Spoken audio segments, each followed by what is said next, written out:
Jesse, congratulations. If there's a Leeds way of doing things, that was it. Well done. Thank you. Yeah, I mean, listen, I've heard this a lot about Leeds United and the community, and that we always think we have to do it the hard way. Honestly, part of the job of being the manager of this club is to change that mentality. To change the mentality to say we deserve more, that we have an incredible club, we have an incredible team, and I honestly, I think it's not by accident that we've scored 4 winners or equalizers in injury time. It's because we've had belief and we think we deserve what we've gotten, but we had to earn it. So I've heard this is the Leeds way, but I'm not buying into that. I'm not buying into that. I'm only thinking about the potential of what we can make this into. Let's join the commentary of this momentous. Done?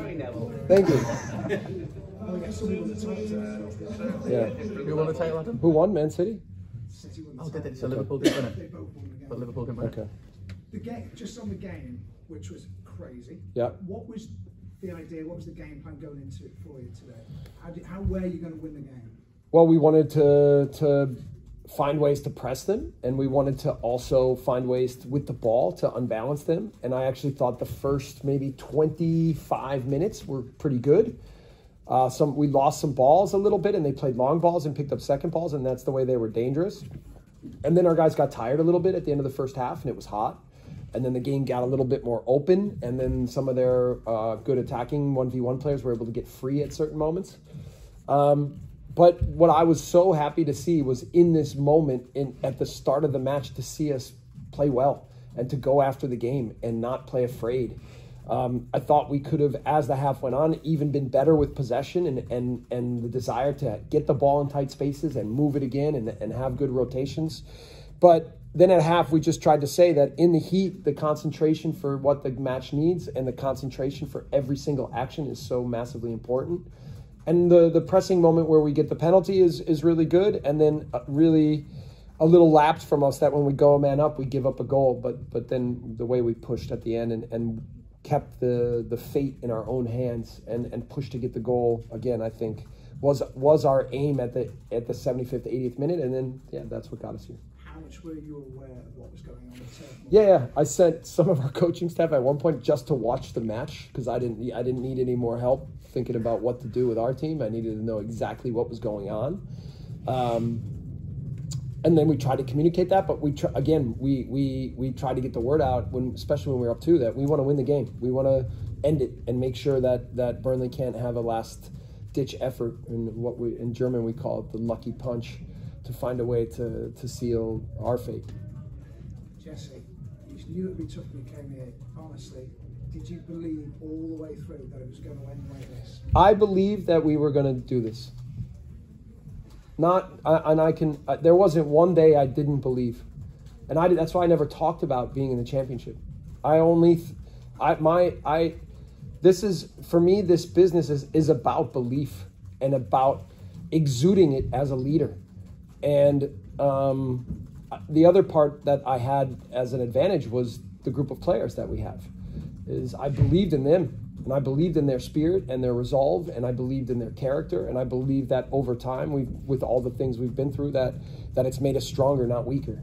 And that's what I think really earned us, like I said, earned us what we think we deserve.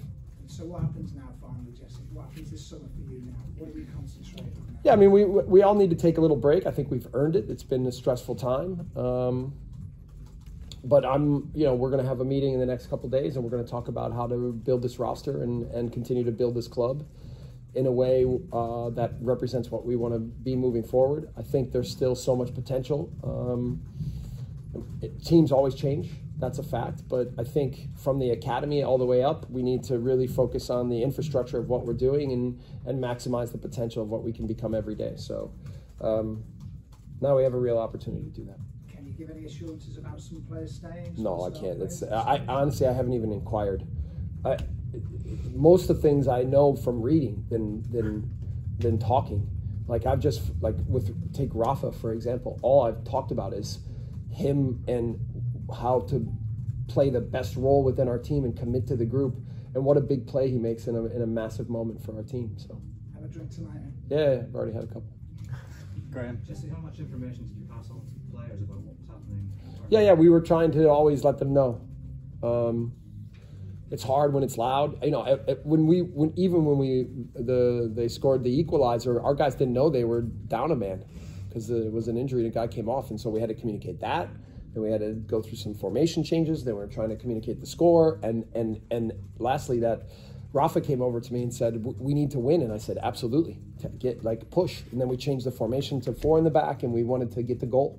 So we tried to get that word out, and so. But in the end, guys did great. The guys did great. Were there any pivotal moments in the last couple of days with maybe things said or team meetings or anything where you saw belief? Because I remember you said at halftime last week there was maybe a bit of disbelief in the players' face. Well, that's what I talked about that we couldn't have. It's been 11 games, and we couldn't have another game where we had a slow start, where we weren't playing at our best from the beginning, and where at halftime I had to reorganize tactically exactly what we wanted, and then reorganize the mentality of the group and look around and see a bunch of faces with doubt. And to be fair, we didn't have any of that today. We weren't perfect, and we could have played better in certain moments, but the resolve of the group was really, really good. Aaron? Amazing scenes at the end there. Can you talk us through what's going on in the dressing room right now? We can hear the music. Yeah. Can you describe some of the emotions? I don't know. Yeah, I mean, I'm not. I haven't been in there for like 10 minutes, 20 minutes, but it's a proud group. I think everyone knows that the community deserves this, and the community puts pressure on them to achieve, to make them proud. It's a good pressure, right? But it's there, and they want to do that for each other, but I think even more so for the club. Scenes with Victor and Andrea and the group being together, and I mean, at one point I was asking questions from you guys about did they believe in me or what I'm doing, and I thought it was a joke, because it's not about do they believe in me, it's do we believe in each other, and that was clear for me. So always, never a doubt. And so yeah, we'll have to always rely on that. That has to be the moniker of our identity, but then hopefully we can continue to get better and better in my version of what I want the football to look like. Sam Greenwood was a huge call to down the line, yeah, but it seemed to really pay off. That was a big call, wasn't it? For me, it was an easy call because Sam has been so great, and I've always been itching to get him on the pitch. So yeah, I thought he played great. Phil? Watching you on the touchline today, Jesse, how much stress did you go through building confidence? Well, it's hard because I know when I've been through this in MLS, okay, in the US, we play in heat all the time. And I know that here in Europe, players don't play in heat a lot. But what happens is their brains melt, and they can't think accordingly, and it's tough to keep their feet moving and their minds going. And so I screamed more than usual today, and it was obviously something to do with the situation, but it was more to do with keeping guys engaged. And that was a big message at halftime. So for me, in my career and as a coach in America, this wasn't even that hot. We play at heat, elevation, smog. We've got a lot of problems in the U.S. But in the end, again, you see the resolve in the character of the group. You see that always, and so that made me proud. For you, impetus in this job, how important was it to start with staying up and survival? Well, did that matter? For me, from the beginning, when Victor asked me to come, at the time he asked me to come, I said to I went through it with you guys. At first, I was like, no, no. And then I thought about it for 24 hours, and I thought, well, it's an opportunity.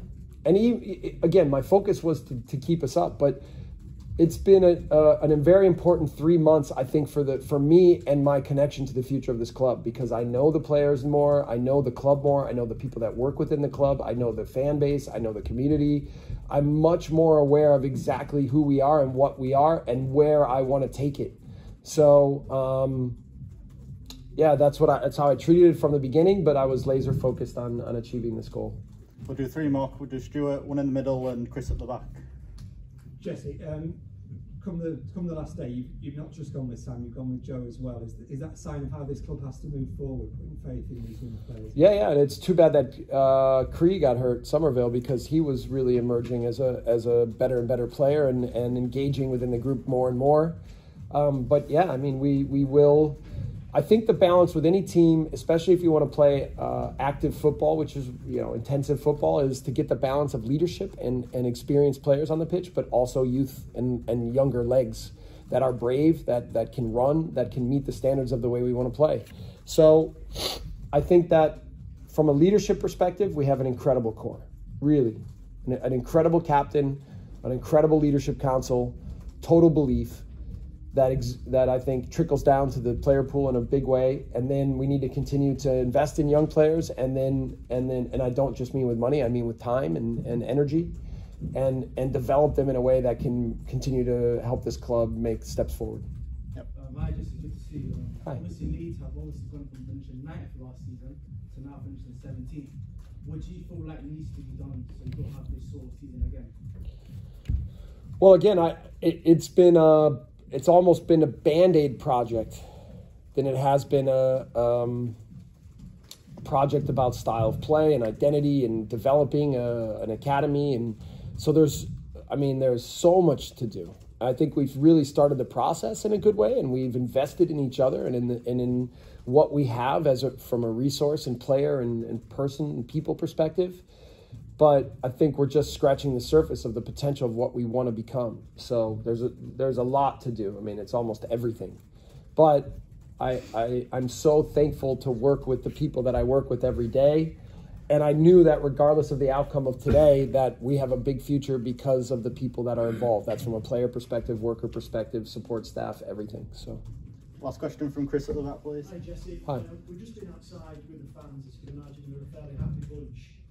What was that moment like for you going over to the supporters at the end of the game? Yeah, I mean, it was great for us I always love the energy, and here at Leeds, I think I've never felt energy like the supporters bring here. I don't want them to chant my name.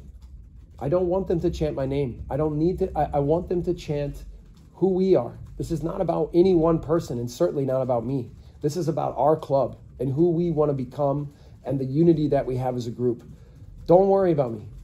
If you want to criticize me, that's the coach of the job. Do it. I don't care. What's most important is that we are Leeds United, and the united part of our name is who we are at all moments, at all times, and that will always be the case.